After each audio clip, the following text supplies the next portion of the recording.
world-class gun training at Front Sight Firearms Training Institute and secure a 30-state concealed weapons permit, all for pennies on the dollar. Plus, if you act fast, the Millionaire Patriot will give you a free Springfield Armory XD pistol in the caliber of your choice.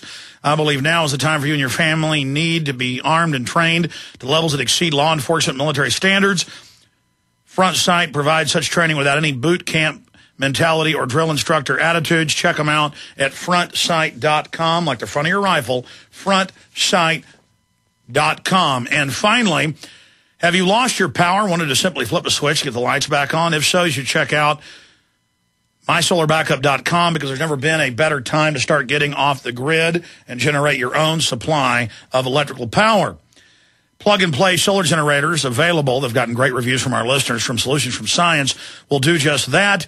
It's like having your own electrical power plant. It's perfect for your home or your campsite, whether it's hurricanes, ice storms, brownouts, or blackouts. You'll never have to suffer through painful power outages again. That's mysolarbackup.com or 877-327-0365, 877-327-0365 to get a free information packet from mysolarbackup.com. And then, of course, what also supports this broadcast is you purchasing the T-shirts, the books, the videos. We've got some of the films as low as $4.95 a piece. We got deals where you get a T-shirt, get a free ball cap. Then that spreads the word on the street about the websites and the resistance to tyranny. And I want to thank all of you for your continued support by buying the books and videos and materials at Infowars.com. Okay, let's go ahead now and get into more of the news. And I had seen this story last Friday from Kurt Nimmo. And now in the aftermath of it, I want to discuss it because I get, no exaggeration, hundreds of emails a day, phone calls, message board comments, people on the street, people that I know saying, Alex, why aren't you talking about the looming evacuations of the Gulf? Well, I have talked about a Council on Foreign Relations member a month ago who told the Washington Post that he believes it's going to happen and it could be 20 million people. I have talked about other people in government that have discussed it, but I don't know if that's true or if that is indeed going to happen. Now, the hurricane season is starting, and it's going to run right through November, right into the election, and most of the oil is offshore. The rig is 50 miles off, and most of it's plumed out in the currents even more south. And some of it has gone through the Keys towards the Atlantic. And if the hurricanes come in on their tracks, driving it in to Texas, Louisiana, Mississippi, Florida, hundreds of millions of gallons of oil hitting the beach will be a catastrophe. But I don't know if that's going to happen. And I want to be careful here. I don't want to feed into the government's hype. You know, I mean, I become more sophisticated, and it doesn't mean I'm sophisticated. I'm saying I become more sophisticated as time goes on. We didn't know what was happening in January of last year, a year and a half ago. We just knew that the military and FEMA were preparing police departments for all-out martial law, telling them there was going to be a flu pandemic that was going to kill millions. And we got the state of California, the state of New York, Illinois. We got the documents. We got the eyewitness reports from emergency managers that they were being told this was going to happen. Then, when out of season in the wrong hemisphere, this novel flu pops up, the H1N1, I went on air and I said, this could be real, or it could be hype, or it could just be a drill for federalization. I don't know. And then we saw doctors being told at the state level in Texas and other states that it was much worse. The deaths were much worse. This was in April and the following months, April, May, and then into June. And within a month and a half, I knew it was a fraud and just a hoax.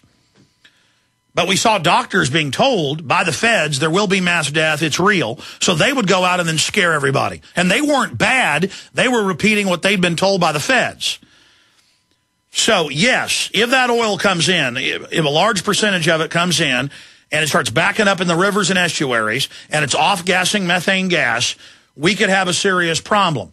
But we don't want the feds to overhype it or use the internet to overhype it, as they did the flu, to then get everybody totally afraid where they buy into a forced evacuation 50 miles, 100 miles, 200 miles in, that will cause a collapse of the economy in those states and nationwide to a certain extent, and will be used as a political diversion going into the election.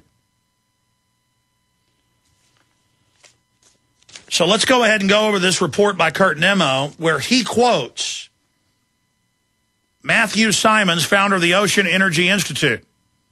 Ocean Energy Institute founder says new hurricane will require Gulf evacuation. Thank God that storm deteriorated and didn't turn into a hurricane, is now broken up.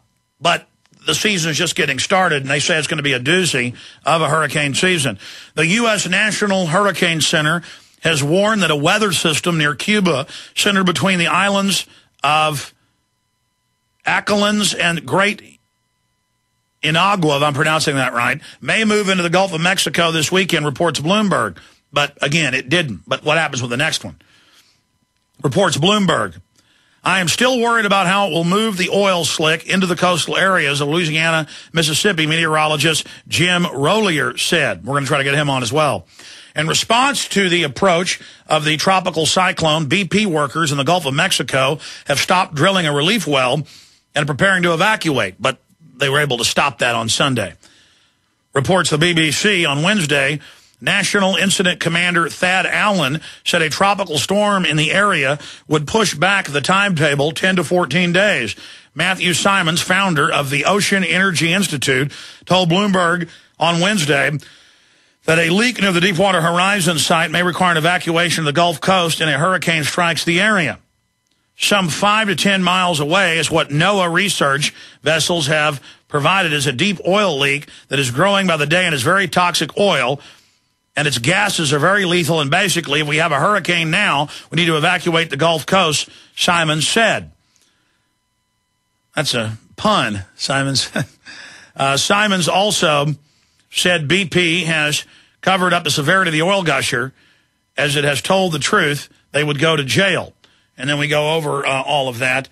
And it goes on June 24th, Matthew Simons, who's a member of the Council of Foreign Relations and subscribes to the Club of Rome's Limits to Growth propaganda, says he's also a proponent of peak oil.